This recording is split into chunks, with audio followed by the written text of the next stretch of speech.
Naam, baada ya maandamano kutoka kwa wanakijiji wa Bahati B kuhusiana na unyanyasaji wa ardhi, kumekuwa na afueni baada ya mbunge wa Taveta John Okano Bwire kuingilia kati katika suala hilo.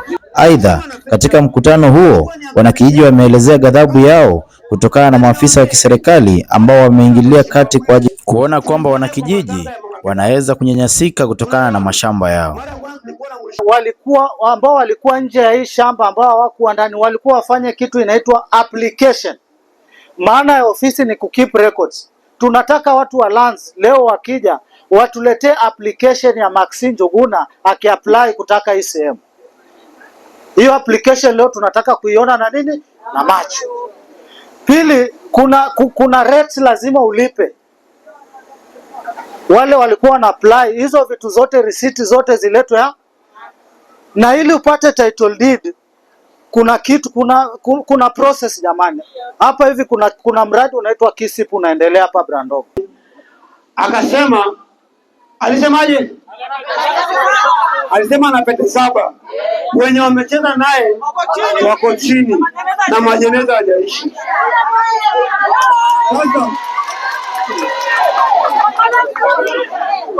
Sasa mheshimiwa, mtu kama huyo sisi hatuishi naye.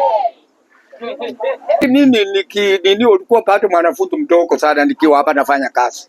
Na bado nika hapa. Nimesalia hapa watoto, nimesalia wachukuu hapa. Sasa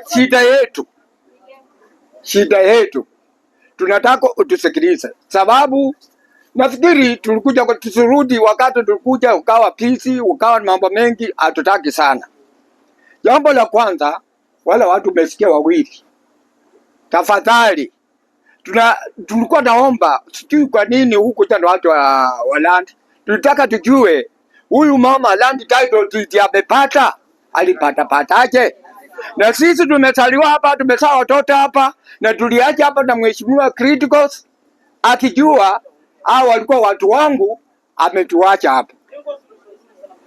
Sasa hiyo okay, wewe ndio utatuambia baadaye ukitikibu. Cha kushangaza mheshimiwa, tulipofika pale ofisini, baada si tulie, tulipata DC ndio analia. Baada si tulie kwa sababu tulikuwa tumemfuata, tukampata DC ndio analia. Uzuri tukamuuliza DC akatuambia hapana, mtapanda kwa boardroom. Tukaenda kwa boardroom juu. Tukienda kwa boardroom juu akatuambia siwezi ongea na nyinyi kabisa. Si mnaona nimepigwa, si mnaona kwanza tulikuwa na ulituacha ofisini, umepigwa wapi tena? Kumbe naye tena alikuwa ameenda kuvamia shamba kwa chini, akafanya vipi? Akapigiwa huko. Jana sikuwa najua swala hili, lakini nimemsikia rafiki yangu akiongea ile kitu hajasema, pia mimi nimewasaidia sana. Kuna wakati mlikuwa mnasumbuliwa na chifu anaitwa Sagurani, na nikang'ang'ana nikawasaidia vile naweza kuwasaidia. Na nilivyosikia matatizo haya nikasema lazima mimi nifike niweze kujua tatizo ni lipi na nione jinsi gani naweza kulitatua. Kama kuna ushuhuda mko nao, mimi ni mtu ya hii Bahati na Brandogo. Mimi siwezi waacha. Nikiambiwa nichague nyinyi na mambo yenyewe nitachagua nyinyi. Hiyo naye nataka niwahakikishie. Lakini kile kitu ambacho tumeweza kulifanya, na nataka mnisikize, nilivyoelezewa hili jambo nikaulizia huyu Kavindu ni Kevindu. Nikaulizia huyu ni nani.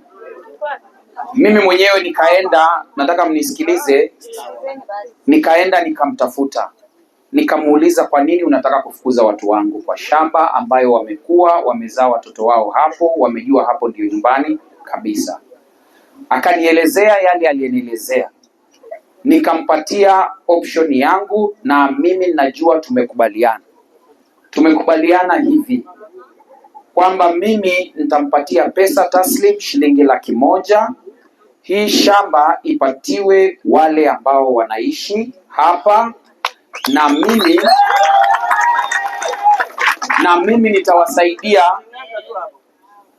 mambo mawili, aidha kukatakata kila mtu apate title deed yake, ama hiyo title deed yote ambayo itakuwa imepeanwa iandikwe majina yote ya wale watu ambao wako hapo, ndio mwingine asije akauza akatuletea matatizo mengi.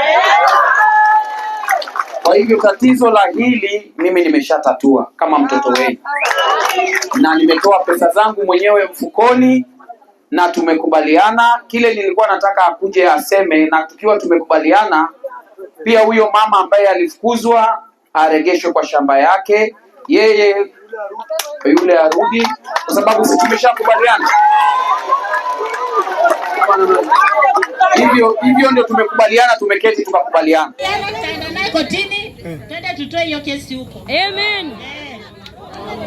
Mwaka 2021 wakati Mama Kavindu ananunua hiyo shamba, anasema alinunua agreement, anaandikea, sikuwa mbunge. Lakini kwa sababu mmenipatia nafasi ya ubunge saa hizi, nitajitahidi sana niwe baraka kwenyu, tuone vile mambo yatasonga. Na tumekubaliana kwamba kesi tutaitoa, wakae huru, alafu pia hiyo siku tutakuja hapa mama atukabidhi title deed. Sawa kabisa wakili. Sawa kabisa wakili. Tukabidhi title deed. Mimi nitafanya